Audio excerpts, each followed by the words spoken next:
I don't look at the Ja Rule thing as like real. Yeah, I look at like the Preems, the Worlds. Yeah. I look at those kind of guys are like the real beefs. The Jimmy Henchmans, those were like the real beefs where it got real with the street guys. 50 Cent and his G-Unit managed to survive from lots of deadliest beef in history.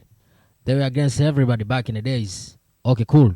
Tony Yayo share with us their famous beef with Suge Knight and exposed how it ended with Young Buck stabbing one of Suge's boy in the chest at the Vibes Awards after he had some altercation with Dr. Dre. This is Tony Yayo explaining about it. Listen. What was the craziest story that you was like, we might not make it out of here?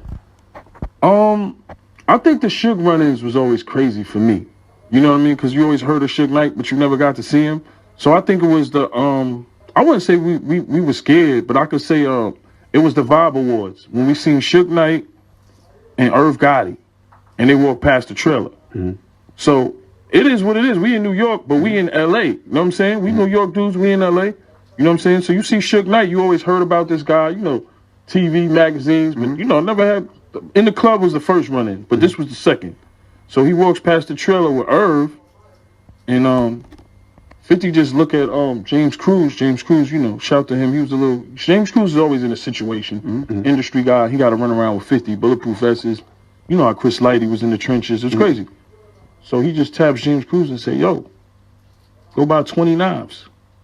Go buy 20 knives? Yeah, just go to the hardware store. I'm like, because what we gonna do? Just seem, you know, it might get crazy. How many of y'all was it? It was about 20 to 15 of us, something like that. So he like, yo, go buy 20 knives, something like that. So James Cruz goes to the hardware store, buy 20 knives. He gives the bags, 50 handing them out. We Dr. Dre's there, so you know that's obviously a beef with Suge Knight. Suge Knight got like some crazy looking, Compton looking dudes with him. You know what I'm saying? So it just, you felt the energy, and that's when, you know, one of the dudes, hit Dre. There wasn't no, we wasn't taking pictures back then, so I guess he asked Dre for the autograph. Yeah. Pops on Dre, Dre falls, but he automatically get up, start popping on him, and it just got crazy. Knives started coming from everywhere, and that's when, you know, one of the dudes got stabbed. That dude got stabbed in the chest. Young Buck stabbed him with a fork. I don't know. But matter of fact, him and Banks was backstage. They was about to perform, and he just came with the fork. As soon as they started talking that time, when they started we went back to the mansion after that happened, because the kid got stabbed in the chest. He collapsed and everything. The fork wasn't nothing. And we got back to the mansion, and it was on the news. It was like, attempted murder, Young Buck. Young Buck was like, I ain't do that, mate.